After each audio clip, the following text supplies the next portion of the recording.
Can't say I'm surprised at all of what's happened recently. We have Kris Tyson, a guy, part of one of the largest YouTube channels in the world, who left his wife and his child to suddenly become a girl, being outed for talking to minors. He recently posted his response, and in his response he claimed that he never actually groomed anyone and everything he did was just edgy humor. But still, despite just being edgy humor, he tries to claim his moral high ground by saying that it was so bad and he would never be that person again, and he just can't change who he used to be in the past. Don't ever confuse edgy humor with acts that clearly depict you being a pedophile. Making sexual jokes towards and directly with a minor has been and will always be weird. Not to mention, he clearly took it further than edgy jokes, because there's a pattern here. There's so many clips, screenshots and videos that have come out recently, and it seems like everyone's just a detective at this point, because so much stuff has come out. There's screenshots of him sending snaps to minors about coming for America. There's also loads of screenshots and old tweets that I've seen of him making jokes towards a minor about sending her nudes, and also just a bunch of messages in general of him talking to like 14-year-olds on Snapchat. Another thing that proves that everything he did wasn't just an edgy joke is his interest in child. He had an art piece commissioned of a child in a sexual manner from a guy called Shadman. Shadman was a Twitter artist who used to actually draw CP, not just like anime characters, but apparently actual CP. There was a huge thing about him drawing Keemstar's 8-year-old daughter in a sexual manner, which is absolutely disgusting. And the fact that Kris Tyson had art commissioned of this guy, had the audacity to print it out and stick it on his wall and have it in the background of videos, oh bro, it just makes me feel sick. It's also sad to see that Kris stayed on the channel for as long as he did. MrBeast has an audience that consists mainly of children, and children are extremely impressionable. I don't think it's healthy for kids to be shown a guy on YouTube with a wife and a child who suddenly just wants to switch up and become a girl and do it within the span of a few months. It's going to raise a bunch of questions. They're going to wonder if they want to do the same thing too, and it's just going to confuse them. Not only that, but it tries to normalize this weird behavior to young children. If my kid ever came up to me and told me he was watching a YouTuber that suddenly turned into a girl from a boy, he's never watching that YouTuber ever again. Stop trying to push this woke agenda on our children and playing it off as something normal. One thing I didn't like about all of this was the response to all the allegations. Well, I say allegations, at this point it was pretty obvious. Normally when someone's outed like this, they're called out immediately, they're tweeted at, they're deplatformed, and I think they deserve to be deplatformed and tweeted at. I would go as far to say that they deserve every bad thing that comes to them. However, I couldn't help but notice that the response to this was different to how it's been in the past. When Dr. Disrespect got exposed, everyone so quickly jumped on him, called him out and called him disgusting, and rightfully so. In no way am I defending what Dr. Disrespect did. He's a grown man who's married with a child, who spoke to minors explicitly and used his platform to his advantage. However, when I saw certain influencers responded to this on social media, I couldn't help but think it was a bit hypocritical. When Dr. Disrespect got outed, Pokimane was so quick to tweet out a simple yuck. A very short tweet that speaks a large amount of words. It shows how disgusted and ashamed she was, and rightfully so. Her tweets talking about Kris were a lot different. Her tweet reads, "I don't know all the details regarding the Ave situation, but I want to make it clear. Any inappropriate behavior towards minors is unacceptable regardless of who you are. And it's a shame that people see this as an opportunity to attack the trans community as a whole. One person's actions does not reflect on every single trans person, so please don't view it that way." You see how she just grazes past the situation? "I don't know any details, but paedophilia is definitely wrong."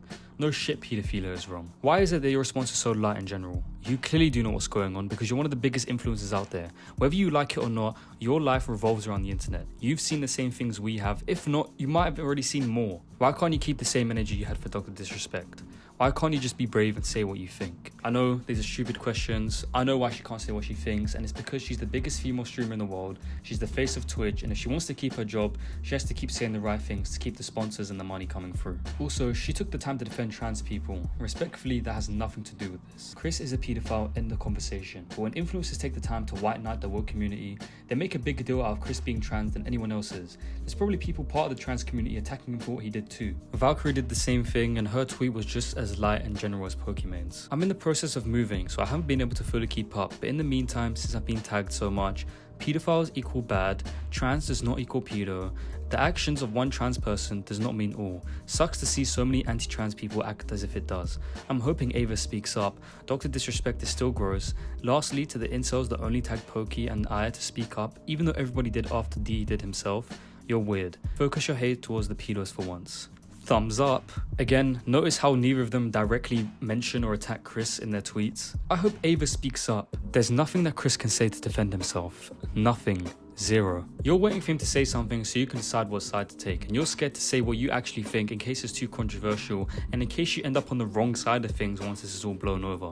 When the allegations of Dr. Disrespect came up, there was no tweet from her talking about how she hopes Dr. Disrespect speaks up, and there was certainly no tweets from her saying that anyone with the same political opinion isn't a pedo, or any straight white male is also not a pedo. She's picking and choosing on who she wants to defend so that she can push an agenda, or better yet, there's someone behind the scenes picking for her. Also, the fact that she said that she doesn't know what's going on because she's moving is so convenient. The same case with Pokimane, your life revolves around the internet and you've seen the same things we have. You just don't want to have to answer to the controversy on the internet. Not to mention, she's been active on Twitter this whole month and she's been posting videos to her YouTube channel, so she's lying to herself and she's lying to everyone else. Also, there's another tweet that I've seen just now from her that reads, "I'm not the most well-spoken person. It's been an insecurity of mine for many years, but I'm trying to be more proactive in speaking about things I find important since I never have before."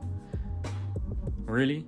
Clearly to me, this seems a lot more important to you than anything else. Dr. Disrespect got a simple Dr. Disgusting, but now all of a sudden this is important and you need to make a full statement.